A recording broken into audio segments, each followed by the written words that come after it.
G'day guys and gal. Yes, new setup. You like it? I finally found someone who understands the basics of depth, cameras and lighting, and bam, suddenly I'm crisper than the Emperor's dried out corpse. If you're now wondering how I'll show info or images without covering the frame, then bam! The power of editing, baby. This also means that me cutting to sponsors won't be so jarring anymore. I can just do it here. Very exciting stuff. Anyway, what the fuck am I talking about? Oh yes, that's right. What the other races were up to during the Horus Heresy. The Heresy was a very large event in the setting of 40k. No larger war had been fought in the Milky Way for over 60 million years. Countless died, and many worlds were left a lifeless husk. But in saying that, it was a very human-on-human war. There seemed to be very little Xeno influence on it, despite the fact that the current Imperium is fighting a war on all fronts against various Xeno empires. So what were those Xenos doing during the Heresy? Why didn't they take advantage of the war to further their own agendas? Before we get started, see, seamless transition into announcements. I have officially become a real-life certified YouTuber, and that's because I designed my very own Majorkill plush.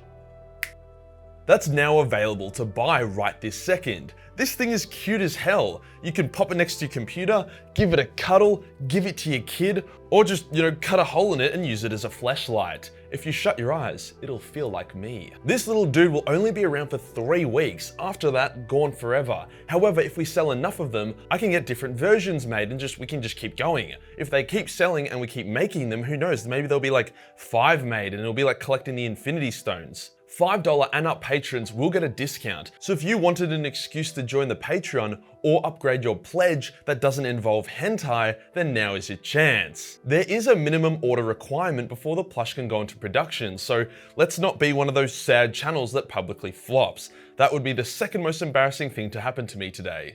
Today we'll go over what each of the main Xeno races and factions were up to during the Horus Heresy, talking about what impact they had on the Heresy or why they had no impact at all. Let's get into it. Starting with the Elder, because they are my mini army of choice and also, the Elder were arguably the most active Xeno race during the Horus Heresy. However, their involvement was complicated and very behind the scenes. It was also only the Craft Welders who actually gave a shit. The Dark Elder happily sat in their unreachable realm in the Webway, whilst the Exodites just prayed to their dead gods that people would just leave them the fuck alone. I'm sure the Dark Elder raids might have increased a bit since the Imperium was preoccupied with killing itself, but nothing stands out in the lore to me. The Craft Welders, however, were a bit more active, and by Craft Worlds I mean Eldrad, because that dude is involved in literally everything. He was one of the few people to accurately foresee the Horus Heresy, hence he tried to meddle with it. He is quite the meddler.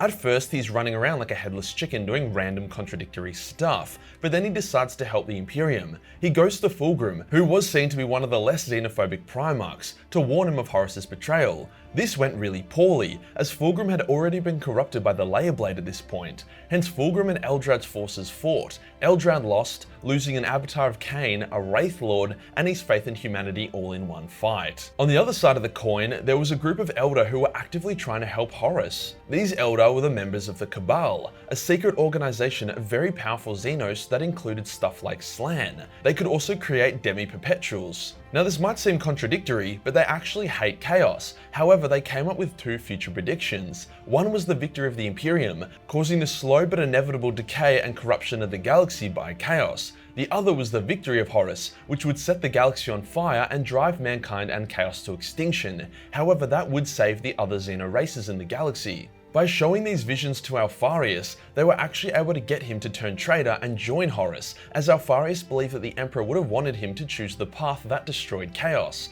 even though that logic is fucking retarded. However, these visions were very flawed, as the future of 40k is never set in stone. This prophecy has already been declared to be broken and unreliable, with characters such as Gilliman returning, which actually broke everyone's prophecies. If the Alpha Legion had remained totally loyalist, then it's likely the Emperor wouldn't be a shriveled up sausage left out in the sun. So yeah, fuck the Cabal. Anyway, a big thing that Eldrad was doing during the Heresy was thwarting the Cabal, as the Cabal was doing other shit to try help Horus, such as killing Vulcan. Eldrad was able to attack the Cabal, killing all of them, because he's a boss, and then he helped Vulcan get back to Terra. This is all pretty big stuff, but not only just saving Vulcan, but helping him get back to Terra to perform some important tasks is a pretty influential thing to do. I bet Vulcan is feeling pretty guilty about the whole barbecued Eldar child situation. The real reason why it was literally only Eldrad trying to do stuff was because the writers benched Xenos really hard during the Heresy. But the in-law reason is that the Craftworlders despise humanity and were happy to let them kill each other. After all, Ferrus massacred some Exodites, Lorgar destroyed a Craftworld after they invited him on board and taught him their language, and at least a couple other Craftworlds and Maiden Worlds were destroyed by the Imperium during the Great Crusade, so they didn't exactly feel obliged to help the Emperor. What about the Orcs? They were very present during the Great Crusade, probably the most common enemy of the Imperium. Why did they seemingly vanish when all the wars got spicy?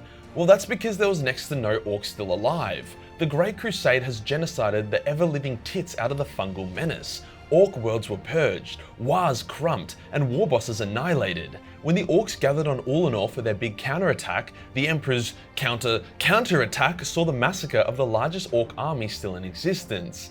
Considering this army only numbered a few million Orcs, thanks to GW's consistent lack of number comprehension, that means that there was fuck all Orcs around. So they were pretty much all just dead during the Heresy, which is why they weren't around. It was only after a few thousand years that Orc spores could propagate enough to replenish the Orc race and become a threat to the Imperium once again. What about the Tau? What were those noseless blue simps up to? Probably banging sticks together and ooga-boogering each other's sphincters. I don't know, I wasn't there. The Tau are a relatively new race on the galactic stage. I mean, there are dreadnoughts older than their entire civilization. A Mars explorer fleet found the Tau during the 35th millennium, and they had only just mastered fire. They were literally Stone Age. So take 5,000 years off that, and yeah, holy shit, the Tau were pre-Stone Age during the Horus Heresy. I didn't even know that was a thing. So completely unsurprisingly, they had absolutely no effect on the Heresy or literally anything except the fleas on their mates' backs for the next few thousand years. The Necrons are an interesting one.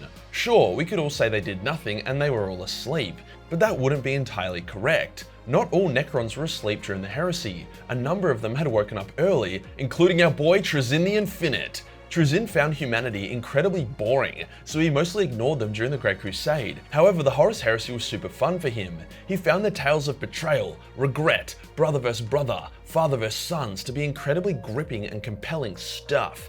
So he did what any historian worth his metal would do, started bunny hopping to various different Horus Heresy battle zones and then kidnapping some of the warriors mid-battle. He would then set up an exhibit that was an accurate recreation of the battle in his planet-sized museum before putting those kidnapped Astartes in it. Trapped in stasis, of course. The exhibit would not last long if they weren't. He did this for the Istvan Dropsite massacre and a few others. The Heresy ignited Trazyn's interest in humanity, as since then he's been kidnapping important figures and stealing important shit from them. For example, he has Inquisitors as well as Lord Castellan Creed in his exhibit, not to mention a shoulder pauldron of every single Loyalist chapter, as well as a fucking custodian. This could imply that he has infiltrated every Loyalist chapter and maybe even the Imperial Palace itself over the last 10,000 years. During the fall of Cadia, Trazyn wanted to be a hero, so he arrived to help the Loyalists. To aid them, he led out a force of Loyalist Marines and one of his custodi from the Heresy era. That would have been a very surreal experience. So whilst the Necrons as a species didn't do a whole lot, Trazyn carried the flag for them, much in the same way that Eldrad did for the Space Elves. The Tyranids weren't present during the Heresy, as they hadn't even arrived in the galaxy by that point. It would be about 10,000 years later that the Tyranids would start popping up and ruining everyone's shit. However, that doesn't mean the Tyranids aren't connected to the Heresy.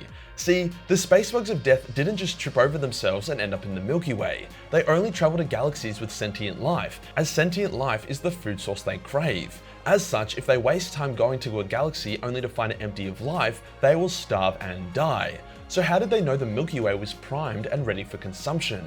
During the Heresy, the Loyalists discovered the Pharos device, which was like a mini Astronomicon, most likely of Necron origin. They used this device to pretty much win the Heresy, saving numerous loyal Primarchs and guiding Loyalist legions to safety.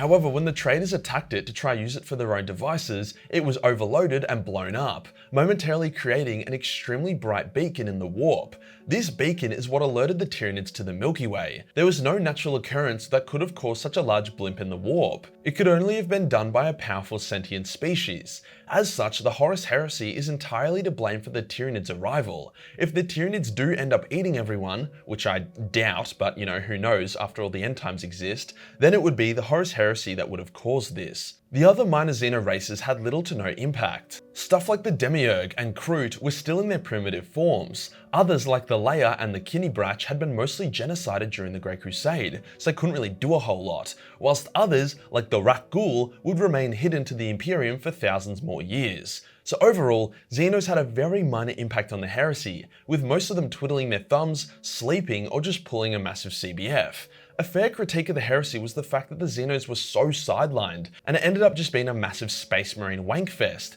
which I think is just the writers being so in the zone of Primarchs and Space Marines, but overall it's a minor complaint. And with recent lore, like the Infinite and the Divine, stating some Xenos were active and even using the heresy as a bit of a recreational activity, we can see that GW is trying to make them included without creating a bunch of canon conflicts. If you enjoyed the video and you want to support the channel, then buy a fucking plushie! And yeah, Patreon is also good. Where only $1 per month give you access to a bunch of titties. $5 per month give you access to a discount plushie code. Hit the subscribe button, then hit the real subscribe button for more plush content. Join the Discord for more memes, and I'll see you on the next one. Peace.